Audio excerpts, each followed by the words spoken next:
روز شما بخیر بینندگان ارجمند. این برنامه خبری و تحلیلی اخبار آزادی است و در 15 دقیقه دیگر شما را با چند تحولات تاجیکستان و جهان شناس میکنیم. امروز دوشنبه 20 ایول است. حالا عنوان موضوعی که برای این نشر آماده کرده ایم. ذوقبک سعید امینی، خبرنگاری که 4 سال عمرش را در پشت پنجره‌های زندان سپری کرد، بعد آزاد شدن درباره احساسش گفت: یک امکدارم پیش خونه رفتم. اول مرا خبر بعد مقامات در تاجیکستان راه‌های از بین بردن پرداخت حتمی 100 سامانی برای راننده‌های تاکسی را بررسی دارند.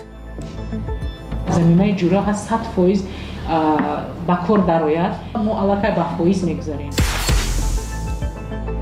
گرمی طاقت فرسا در تاجیکستان مردم را به تنگ آورده است. هواشناسان هشدار می‌دهند که احتمال از این هم گرمتر شدن هوا وجود دارد.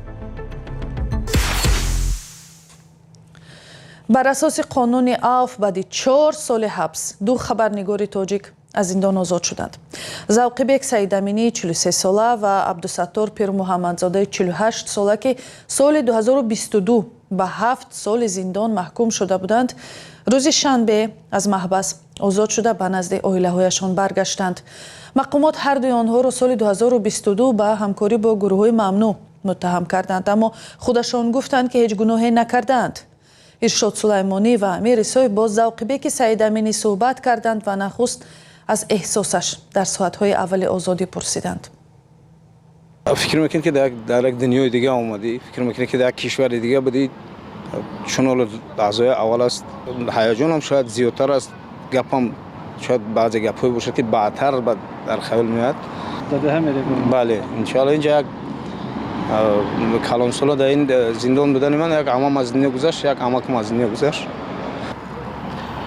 یعنی اولین تصمیم همین بود که یک عمای دیگه و یک عمک دارم پیش خونه رفتم. اول مرا خبر بعد خب البته درباره شرایط زندان نمی‌پرسیم چون زندان است، ولی در هر صورت مناسبت رفتار چطور بود؟ الحمدلله بد نبود. اصحابی که شاید که ما را میشناختن الحمدلله. بعد ما هم در اینجا در کلوب فرهنگی که در کلوب فرهنگی مؤسسه اسلامی که همکاری میکردیم، کار میکردیم، من دلیل مالی از همین سبب شاید بسیار احترام میکردم. یعنی شما گفتن میخواید که نسبت به بعضی شما مناسبت خاصی؟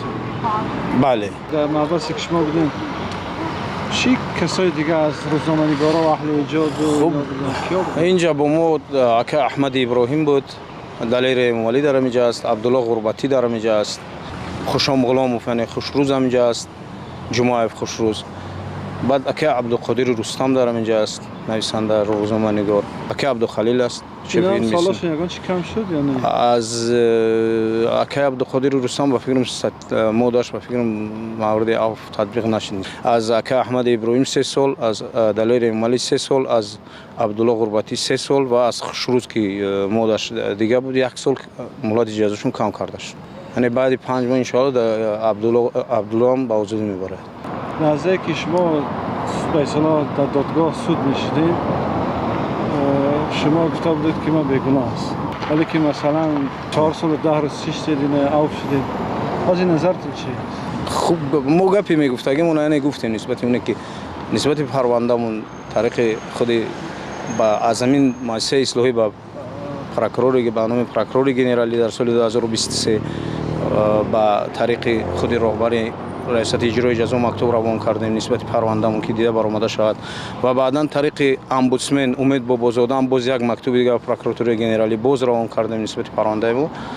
متاسفانه با هم پرونده یعنی هم جواب اومد که دلیلات هست چه افتادی. نقشتون چی است؟ به کار زمانی برمیگردین، ساحه را ترک میکنین؟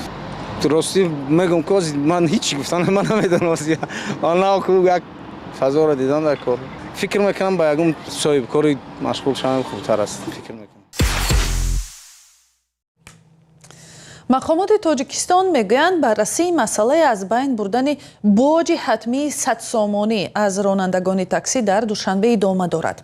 در پایتخت تاجیکستان که حالا نقلیات اساسی برای اکثریت تاکسی است، یک سال اخیر شکایت از رانندگان زیاد به گوش میرسد. آنها از آن ناراضی‌اند که صرفی نظر از درآمد روزانه آنها را مجبور کردند هر روز مبلغی 100 سامانی را به شرکت جوره تاکسی سپارند.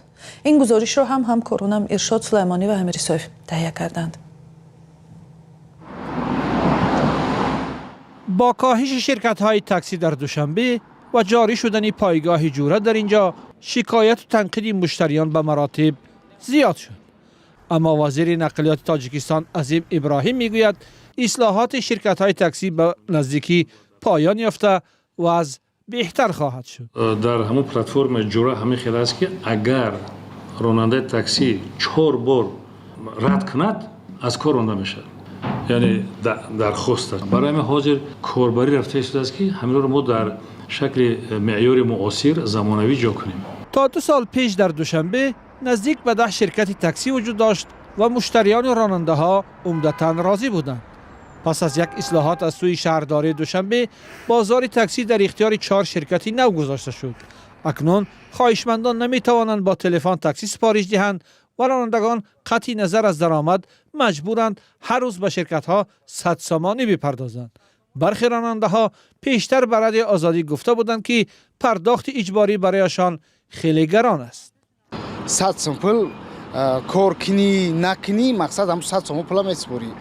Ҳамин мо дар ҳамин таксиҳое ки ҳози бисёрш тақрибан 70% инами ронандаҳое ки мақсад ҳози дар ширкат кор мекунанд, ҳамин 70%ш айбанк пул гирифтаган кредитай зурушон меояд. ولی شایسته سید مرادزاده معاون وزیر نقلیات میگوید با شرکت ها به سازش رسیدند که پرداخت حق شرکت دیگر 100 سامانی مجبوری نباشد. زمینه جوره ها 100% به کار درآید. این خودی پیشنهادی هم شرکت جوره بود و هم شرکت های تاکسی. نو میگن 100% پرداختی که به کار درآمد ما علاقه به فایز میگذاریم. بنا به اطلاع وزارت نقلیات تاجیکستان در حال حاضر در شهر دوشنبه 4 شرکت تاکسیرانی 12,000 تاکسی دارند. خود تاکسیران ها میگویند آمار واقعی به مراتب بیشتر است. هرچند وزارت نقلیات مسئول تنظیم صفت کار و نقلیات در کشور است، اما فعالیت و خدمت رسانی شرکت های تاکسی را در دوشنبه شهرداری پایتخت به اختیار خود گرفته است. سلام، اگر خط و خبر می‌خواهید ما داریم. نوید بامدادی، سرخط خبرها، اخبار تاجیکستان و جهان، گزارش‌ها و تحلیل‌ها. چی می‌گذرد و چرا؟ دانستن فهمیدن است. زمینه یا اپ ما را بگیرید.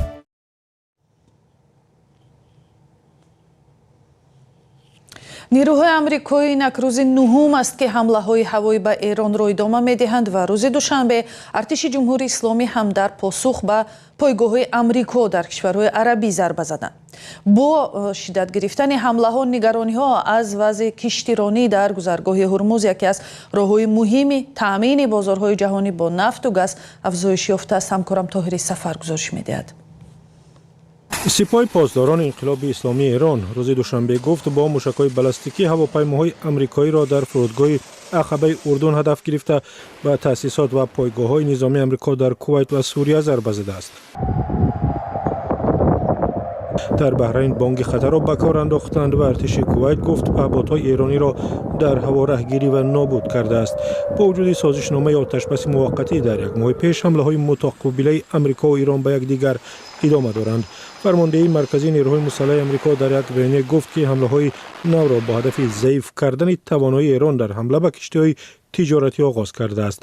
خبرگزاری تسنیم ایران گزارش داد موشک‌های آمریکایی صبح دوشنبه به چند از شهرهای ایران برخوردند. صدای ترکش‌ها در تبریز، چابهار، بندر ماهشهر و بندر امام خمینی شنیده شده است. مارکو روبیو وزیر کارهای خارجه آمریکا گفت تا زمانی که ایران به کشتی‌های تجارتی حمله می‌کند، ضربه‌های آمریکا به جمهوری اسلامی ادامه خواهد یافت. سپاه پاسداران انقلاب اسلامی روز دوشنبه همچنین خبر داد که 2 کشتی نفتکش هنگام گذشتن از راه ناامن جنوبی هرمز آسیب دیده از حرکت ماندند.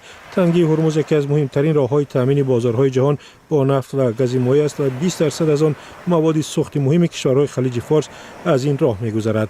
ناآرامی در اینجا و خللدار شدن حرکت کشتی‌های نفتکش قیمت گاز و نفت را در سراسر جهان بالا برد. نظامیان آمریکایی همچنین گفتند که یک سرباز آنها روز شنبه در شمال عراق هنگام خنثی کردن بمب پهپاد افتاده ایرانی به هلاکت رسیده است. قبلا ارتش آمریکا خبر داده بود که 2 سرباز آنها در اردن کشته شدند و سومی بی‌درک است. در نتیجه جنگ دو طرف که روز 28 فوریه و با حمله آمریکا و اسرائیل به ایران و با هدف از بین بردن برنامه‌های هسته‌ای و موشکی تهران آغاز یافت، هزاران نفر اساساً در ایران و همچنین در لبنان کشته شدند.